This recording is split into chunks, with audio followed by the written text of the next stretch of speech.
some years ago, I decided to go backpacking in my new home state of Oregon, and I slept in my tried and true Marmot sleeping bag that I had used for years happily in Texas and California, and it was rated at 32 degrees, and I shivered all night.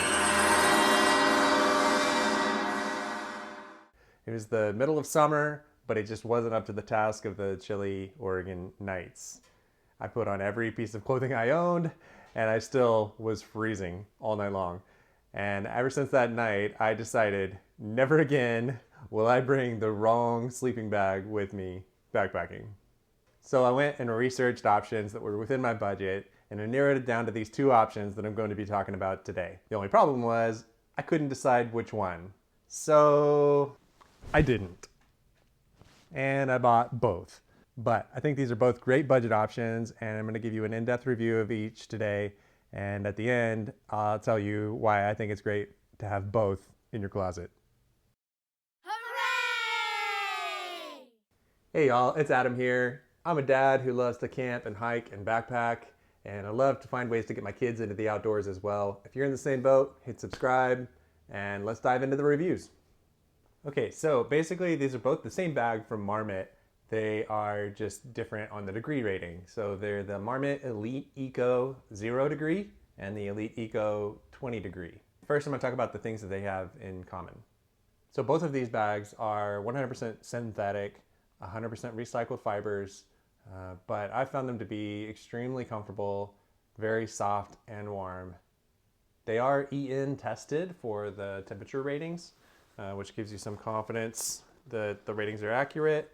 They do have what Marmot describes as construction wave technology on the top and blanket construction on the bottom. And that's in order to provide maximum loft and warmth on the top and provide better comfort on the bottom. And you can definitely tell a difference when you feel it. The bottom feels much thinner compared to the top, but that does provide a lot of comfort. When you get in, you have that nice cushy blanket feel on top of you. And hopefully you're pairing it nicely with a proper pad that has the right R value underneath it so that you're not losing any warmth through the bottom of the sleeping bag. They have what Marmot describes as a 3D hood construction, where there's a bit of a loft there, if you can see that in the hood, so that it kind of can sit up above your head. It doesn't kind of pull down on you. Very comfortable that I've found to pull the hood over you when you're sleeping. They both have this internal stash pocket with a zipper, which is great. A lot of times I end up sticking my water filter in there if I'm worried about that freezing, or you could stick a flashlight or something that you want to keep track of in there. They both have this insulated draft tube off the top, which is great for when you have those really chilly nights and you want to bundle up. This has been super cozy. You feel nice and tucked in around your head. Both bags have a fairly large foot box, and I've found it to be very comfortable. I've got size 12 shoes, and the foot box is very roomy. Doesn't feel cramped at all. They also both have these two hang loops on the bottom. If you have a place where you can store it and hang it, that's ideal. But they do also both come with the storage sack as well as the compression sack, which I never use anymore. Now, I purchased the size long on both of these bags. I am 6'2", so fairly tall, but the long bag feels very roomy. It feels like I've got room to move around in there. I don't love the mummy sack feel when you can't twist and turn, but even when you're sleeping on your side in these, it feels like there's enough room where you can kind of tuck in and move around and sleep sideways even if you want to. The zippers on these are great. They're very rugged in construction, large zippers, and they're very good at not snagging. I've not had any issues with that.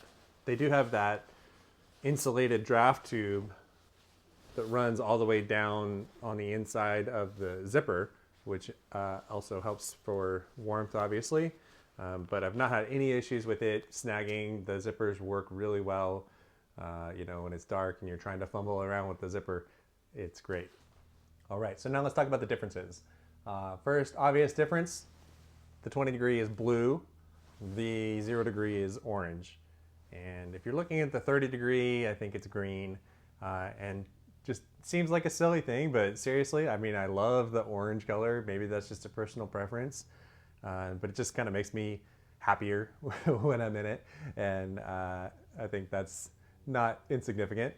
But it also could double as, if you needed to flag something down or be able to have, if you needed to be rescued or something like that, you could have this be something that would be noticeable versus this is going to be more camouflage. So let's talk 0 degree first. This one retails around $199. I have seen it as low as $140. Recently saw it on Moose Jaw for that. I'll put the specs up on the screen here, but obviously with the 0 degree bag, it's a little bit heavier, so you're sacrificing some weight for the extra warmth. But to me, this has been well worth the extra weight when it's getting chillier. So this one I've had out in teens. So let's talk about the ratings a little bit. The Ian rating, the comfort rating is down to around 15 degrees. The survival rating is around 0. I think it's 2 point something, and in degrees Fahrenheit. So I've had it down into the teens and been plenty warm inside this and comfortable. It makes me much more confident taking it out in the chilly Oregon nights when I know the temperatures are going to be dipping down into the teens. And probably could go a little bit lower and just plan on wearing extra layers inside the bed, inside the bag. So you may not consider $199 to be a budget level bag, but for a 0 degree bag, I feel like that's a pretty good buy. And like I said, you can often find it on sale for around $150. And to me, that seems like well worth the value for the warmth to weight ratio that you're getting with this bag. All right, so on to the 20 degree bag. This one is retailing for $169, and I have found this one on sale much more significantly, down to $90 on Amazon. So obviously the weight savings on this one is pretty significant, where you're saving about 1 pound and 2 ounces off compared to the 0 degree bag. But the comfort rating is only down to 32 degrees, even though it is a 20 degree survival rating Ian tested bag. And Marmot does make this bag in a 30 degree version, but that only saves you about $10 and about 8 ounces. But that's why I chose the 20 degree versus the 30 degree, because I do live in Oregon and we do have nights that dip down to freezing or close to freezing temps, even in the height of summer, especially in the mountains. So that little extra weight savings and cost savings definitely wasn't worth it for me. So you might be thinking, why not just pick the bag that's gonna fit you the most? Why did I get both bags? Mainly, it was a weight issue.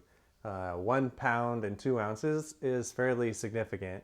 And so while the warmer bag probably is not going to be too warm for most Oregon nights, that still is a significant weight penalty that I would have to carry around when I don't need that extra warmth. But the 20 degree is just not going to cut it for a lot of the year in Oregon, where we're dipping into the freezing temperatures regularly, and I'm definitely going to want some extra warmth. So I'll happily carry the extra weight when I know I'm going to need the extra warmth. But even if weight wasn't an issue and you didn't mind carrying the extra pound, this bag is still going to be way too warm for some nights, and you're going to end up having to draft back and forth, and you're going to get too hot in the bag, and it's not going to be as comfortable of a night's sleep. So I highly recommend having both options, and then you can also make a game time decision based on what the weather looks like for the weekend, even right before you're about to leave, and you know you're going to have the right gear for the trip. So overall, I've been very happy with these bags, and I know that some people aren't down with the synthetic, pun intended, but in this case, I think it makes a lot of sense. You would definitely spend a significant more amount of money to get natural down. To me, the weight savings isn't worth it. You would have very minimal weight savings, maybe some more compactability, but you're going to spend a couple $100 more, and the maintenance on it, I think, is much easier with the synthetic bags, because you have to be careful about how you maintain your down bags, which I think is part of the problem I had with my 32 degree bag. Was a natural down and probably didn't care for it as I probably should have. And so therefore it loses its loft and its warmth over time.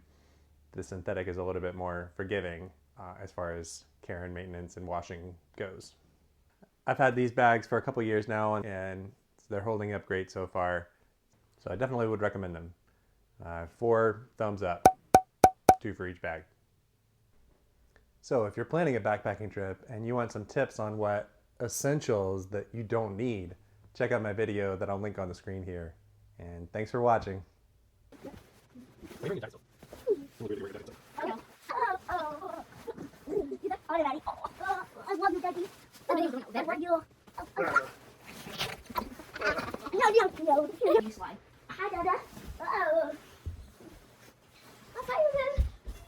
That is a not chore.